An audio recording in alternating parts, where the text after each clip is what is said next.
Welcome to Bollywood spy ma'am. Thank you. ये देखा जा रहा है गीतांजलि कि आपने अबीरा से 1 महीने का चैलेंज दिया है। क्या ये मायरा के भले के लिए है या सिर्फ अबीरा से मायरा को छीनने का प्लान है? आई थिंक ये दोनों ही है। एक तो ये भी है कि वो खुद से मायरा को अलग नहीं करना चाहती है, तो वो तो है ही। इसके अलावा आई थिंक वो मायरा को भी एक चांस देना चाहती है कि नहीं, मैं चांस देकर देखती हूँ कि अगर ये एक्सेप्ट कर लेती है अबीरा को अपनी माँ की तरह, माँ के तौर पे, तो शायद वो भी पीछे हट जाएगी बाद में।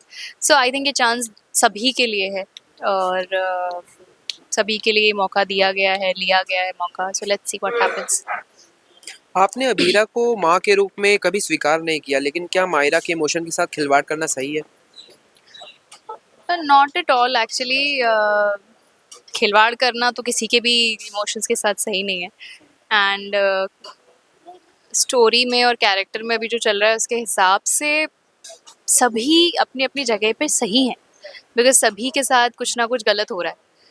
ठीक है, अबीरा की बेटी है मायरा, एंड उनके पास होना चाहिए बच्ची, ठीक है, वो जाए रहे वहाँ पे। लेकिन फिर गीतांजलि का ये थॉट है कि वो तो चली जाएगी, लेकिन फिर मेरा क्या? मुझे जो जी। बचपन से आज तक जो मैं ये मान के चल रही हूँ कि मायरा मेरी बेटी है, तो उसका क्या? मुझे वो सब क्यों दिखाया आपने? मतलब वैसी बात हो जाती है कि आपको जब साथ देना ही नहीं था तो आज तक क्यों झूठ बोलते आए, वैसी वाली बात हो गई वो।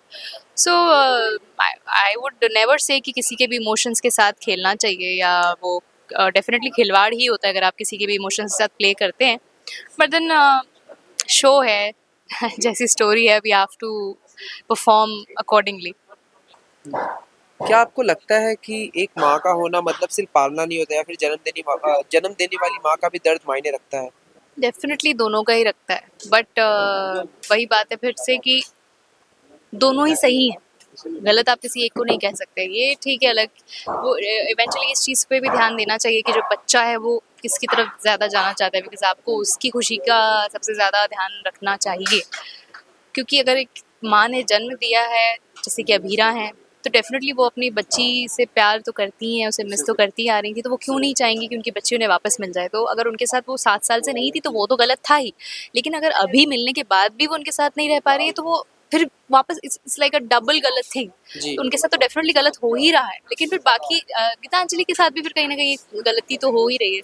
तो सभी के साथ थोड़ा थोड़ा गलत हो रहा है। अबीरा ने मायरा का प्यार, पेशेंस और ऑनेस्टी जीतने की बहुत कोशिश की है, और आप चैलेंज देकर मायरा को प्रूव करना चाहती हैं। अब दोनों के कंपटीशन में देखा जा रहा है मायरा फंस गई है, क्या कहना चाहेंगे? मायरा फंस गई है, बट अगेन उसको अगर धीरे धीरे वो उनका बॉन्ड बन जाता है। ये 1 महीना लिया ही इसलिए गया है कि ये लोग आपस में टाइम स्पेंड करें, रहें। अब वो बात अलग है कि गीतांजलि भी इस चीज़ का शी इज़ मेकिंग श्योर कि इस 1 महीने के बीच वो उससे कनेक्टेड रहे। वो एक फ़ोन जो दे देती है मायरा को छिपा के, वो सारी चीज़ें। तो वो अपनी कोशिश कर रही है, बिकॉज वो अभी बिल्कुल अरमान वाली स्टेज पे चल रही है। जब अरमान पहले किसी और चीज़ के बारे में नहीं सोच रहे थे, वो बस अपनी बच्ची को लेके आ गए।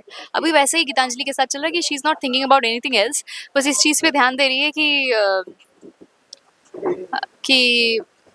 क्या कहते हैं, हाँ, कि वो बच्ची उन्हें ना भूल जाए इस 1 महीने के स्पैन में। तो she is trying her best, and she is doing whatever she is doing because of her mother's heart. उनका जो फीलिंग्स है एक माँ की मायरू के प्रति, so it's because of that. And बच्ची के ऊपर है लास्ट में कि वो किसकी तरफ बढ़ती हैं। अबीरा की तरफ बढ़ती हैं तो बहुत अच्छी बात है, बिकॉज़ अबीरा डिज़र्व करती हैं अपनी बेटी को वापस पाना। Okay, last question. अरमान ने कहीं ना कहीं अबीरा के साथ साथ आपका भी दिल दुखाया है, पहले मायरा को अबीरा से दूर रखकर, अब मायरा को आपसे दूर रखकर। क्या लगता है कितना गुनहगार अरमान भी है? अरमान ही है जो है, अरमान को पीटना चाहिए पकड़ के। सब अरमान की वजह से हो रहा है क्योंकि अगर अरमान ने ऐसा नहीं किया होता तो आज ये सारी चीज़ें हो ही नहीं रही होती। बट अगेन स्टोरी है, तो स्टोरी में जैसा आ रहा है हमें वैसा करना पड़ता है। एंड देन तो दिल पे नहीं लेना चाहिए कोई भी बात। आई होप सब फिक्स हो जाएगा जल्द। बिल्कुल। Thank you so much ma'am, thank बहुत यू, अच्छा लगा आपसे थैंक बात यू, करके। Same thank you. यू।